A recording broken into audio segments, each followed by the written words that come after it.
qui est intéressant de voir justement à ce propos des communications quantiques. Alors justement, on va dire inexpliqué pour l'instant, c'est qu'à chaque fois que la science a avancé, elle a utilisé ces découvertes pour les expliquer. Alors au tout début, on était avec le magnétisme, alors on a dit c'est du magnétisme, c'est de l'énergie à distance. Ensuite, on a été avec les ondes radio, alors on a dit c'est les ondes radio. Et puis maintenant qu'il y a la physique quantique, on dit c'est une connexion non locale entre différentes particules. La réalité, c'est qu'on n'en sait rien. Mais effectivement, on constate par des expériences comme vous l'avez dit, mais il y a eu énormément de recherches en fait. Et là, on parle de parapsychologie, c'est-à-dire la parapsychologie est une approche scientifique de ces phénomènes paranormaux qu'elle va essayer d'étudier et d'objectiver. Et on est avec une quantité énorme de données qui montrent notamment par rapport à la télépathie, mais aussi à la précognition, à la voyance, qu'il y a un effet. Il y a un effet qu'on appelle psy et qu'on explique peu. Alors, il y a des modèles théoriques. PSI. Voilà, Pardon, PSI, exactement. Et on a des modèles en fait contemporains très intéressants, dont certains font appel à la physique quantique, mais ça ne reste que des modèles. C'est-à-dire que effectivement, le vivant semble relié par quelque chose qui reste encore mystérieux. Communiquer avec les vaches, Denis? Oui. Ah, vous communiquez à votre façon. Enfin, je dis les vaches, mais tous les animaux. Et même les végétaux, d'ailleurs. Mais oui, mais je vis des choses incroyables. L'autre jour, dans la montagne, là-haut, le seul chalet du village où les grands oiseaux viennent se tuer sur le chalet. Donc, je pose la question, il s'est passé quoi dans le chalet? Eh bien, pendant la guerre, il y a eu des grands malheurs. Il y a plein de gens qui ont été tués par les Allemands. Eh bien, ça attire les oiseaux. Encore maintenant? Enfin, en tout cas, c'est l'explication que vous donnez. Du coup, j'y vais, je nettoie toutes les mauvaises énergies de toutes ces morts, de tous ces grands malheurs. Les oiseaux, ça fait 1 an, ils viennent plus se tuer. Les oiseaux étaient attirés par les énergies de malheur et de mort de pendant la guerre. C'est incroyable. Et par rapport aux bébés, j'ai de plus en plus, j'ai beaucoup de mamans qui viennent enceintes, qui ont peur. Qui ont peur parce que l'accouchement, elles ont peur de souffrir, ceci, cela. Eh bien, je magnétise la maman et le bébé, question dans tous les sens. Quelques séances, tout le monde est calme. Et pourtant, le bébé, il ne sait même pas qu'il y a un magnétiseur qu'elle a. Est-ce que vous mettez une intention Oui. dedans? Oui, vous mettez une intention. Vous ne parlez pas? Alors, je ne parle pas. Je magnétise que par la tête. Les énergies que j'envoie, je suis canal. Ça rentre par là, ça ressort par mes mains, et là, je fais mes programmations. Eh bien, je fais la programmation pour détendre la maman, détendre le bébé, enlever les tensions, les blocages, tout ça. Mais la maman, il peut y avoir un effet placebo, parce qu'elle paye pour ça, elle vient voir pour ça, mais pas le bébé. Eh bien, du coup, tout le monde est calme. La maman est calme. Peut-être que vous donnez l'information à la mère qui la transmet au bébé. Voilà. C'est peut-être simplement ça. Mais c'est bon. Ou le bébé, il va se dire, on va me demander de l'argent quand je sors, donc je vais être d'accord avec la maman, comme ça je ne paierai pas. C'est possible aussi. Je plaisante. Non, mais c'est bon quand même. Ouais, d'accord. Ouais. Oui, mais ça, je dirais que des témoignages comme ça, alors après, effet placebo, influence, ce qu'on veut, mais on en a des centaines. Oui. On en a des centaines. Si des témoignages d'amélioration de la qualité de vie avaient valeur de preuve, on les a sous les yeux. Oui. Voilà. En permanence, dans vos enquêtes, tout ça, vous en avez plein. Effectivement, il y a une accumulation de données empiriques qui vont dans ce sens-là, qui ont été vérifiées par des scientifiques. Et il y a aussi, en laboratoire, des protocoles qui sont faits, des fois en quintuple aveugle, qui donnent des résultats qui vont dans ce sens-là. Après, ce qui est intéressant de voir aussi avec ce psy, que j'ai nommé là, le PSI, c'est que ce que les chercheurs trouvent, c'est qu'il est de nature friponne. C'est-à-dire que... oui, le fripon divin, oui. On en parle, le fripon divin, c'est un voilà, terme qui c'est que le psy, en fait, il se joue aussi...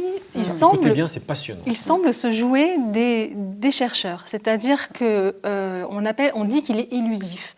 Des fois, ils font un protocole et ça marche très bien. Ils répètent exactement le protocole, mais dans les mêmes conditions et ça marche moins bien. Ils le répètent une 3e fois et en fait, là, ça remarche. Et pareil, on parle vraiment de centaines, de dizaines de milliers d'études. Et on voit que statistiquement, ce n'est pas un effet stable. Donc, justement, là, on revient peut-être à la conscience, c'est-à-dire qu'on a affaire à quelque chose qui n'est pas mesurable de manière constante, qui semble fluctuer selon les circonstances, selon ce qui se passe, selon les systèmes de croyance des expérimentateurs ou de la personne qui gère les expériences. Enfin, il y a un grand nombre de facteurs qui rentrent en cause, qui font penser que ce facteur psy est aussi lié d'une manière ou d'une autre à la conscience. C'est-à-dire qu'il semble que ce soit quelque chose, entre guillemets, d'intelligent. Donc là aussi, c'est intéressant de voir que c'est à la fois, ça semble être une loi, cette interconnexion, mais qui est aussi une loi qui n'est pas envisageable forcément dans les termes de la science d'aujourd'hui. Donc ça vient questionner les méthodes scientifiques de plein fouet. Ça. Voilà, ça se joue quelque part, on essaye de l'attraper, on essaye de le mesurer. Ça voudrait dire qu'il y a une conscience intelligente globale qu'on définit comme un fripon divin qui jouerait avec ses expériences pour les perturber.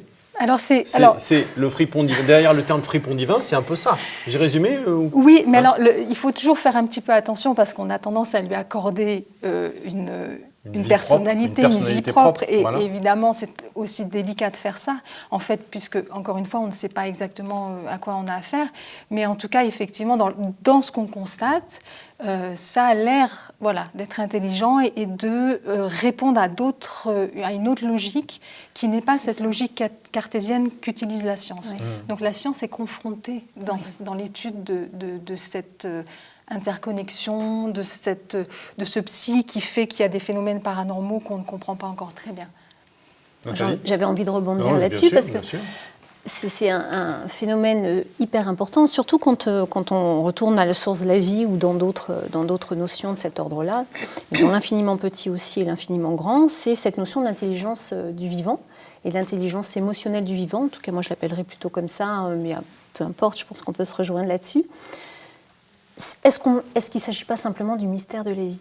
Est-ce que notre cerveau humain, parce que quand on l'appelle fripon divin, est-ce que finalement, ce n'est pas notre cerveau qui est suffisamment connecté pour être en conscience de tout ça et insuffisamment connecté pour aller plus loin ? Et donc, est-ce que c'est fait pour qu'on puisse l'enfermer ? On parlait tout à l'heure de conscience, de connaissance, de vie.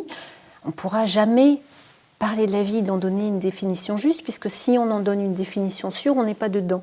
Donc on ne peut pas être dedans, dehors, etc. C'est toutes les questions de matrice, d'échange, etc. Et donc, de ce point de vue-là, il y a quelque chose qui fait qu'on ne pourra jamais enfermer tout ça dans une définition. C'est ce qu'on appellerait aussi ces sciences du vivant, les sciences, à un moment donné, de la nuit, je ne sais plus quelle... Science de la nuit, oui. Je ne sais plus qui c'était, nous avait parlé, quelqu'un qui avait beaucoup recherché, avait parlé de cette science de la nuit. Une science, d'ailleurs, on parle de la nuit intra-utérine, on parle de la nuit utérine. Et donc, effectivement, il y a des sciences, il y a des choses qui nous échappent. Est-ce que ce n'est pas tout simplement quelque chose qui nous ramène à notre place et à l'humilité de l'humain, c'est-à-dire d'être devant cet infiniment grand, de voir que des choses vont à l'infini, mais que c'est important de revenir ici et maintenant, parce que tout ça nous dépasse, quoi. On est connecté à tout ça, mais en même temps, imaginer l'enfermer dans une définition ou d'en définir des contours, compliqué. Alors, Denis, on a parlé des hommes, des bébés, des femmes, de la connexion, des animaux. Qu'en est-il avec les végétaux ? Est-ce qu'ils ont une conscience pour vous aussi ? Vous pouvez interagir avec ? Oui, une plante qui est mourante. Donc elle a une conscience. Je vais la magnétiser pour lui redonner la pêche. Mais, au pendule, on va choisir un meilleur emplacement.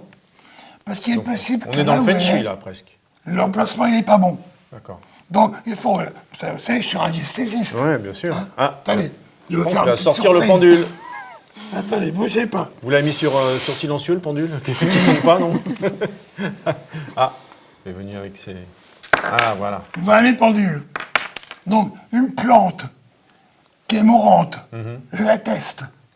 Si si la vibration est trop basse ou qui n'est pas bonne, c'est que le placement il n'est pas bon. Donc on va choisir un autre placement, je vais la magnétiser pour lui redonner la vie, la pêche, elle va repartir. D'accord. Donc voilà. tout est interconnecté dans cette conscience. Oui. Est-ce que, alors là, je ne sais pas, vous n'êtes pas des spécialistes du sujet, parce que, est-ce que pour les hommes c'est pareil, quand on n'est pas à la bonne place, on ne s'épanouit pas, c'est exactement la même chose? Bon, on n'a pas de preuve scientifique, mais on peut penser que c'est la même chose. Une plante à un mauvais endroit s'épanouit pas. Un homme dans un autre job, dans une autre vie, j'ai une preuve. Je fais beaucoup d'entreprises en géobiologie. D'accord. C'est-à-dire, vous leur apportez quoi? L'entreprise, Eh ben, quand il y a trop d'absentéisme, quand il y a une mauvaise entente entre les équipes, quand les affaires sont pas bonnes, je nettoie, j'harmonise, je dynamise, et après les affaires sont meilleures. Et l'autre jour, je fais une entreprise où là, l'emplacement de la secrétaire était catastrophique. Très mauvais. Ça venait du terrorisme. Et le patron me dit, bah ouais, ma secrétaire, elle est tout le temps malade. Mais ce qui est beau, c'est que j'ai fait ça un dimanche. Elle ne le savait pas, je faisais le travail. J'ai nettoyé tout le terrain. Eh ben, ça va faire un an ou deux. Vous l'avez déplacé, le bureau? Vous avez déplacé le bureau aussi? Pas du tout, non, je ne déplace rien. Je nettoie, je neutralise. Elle n'a plus été malade.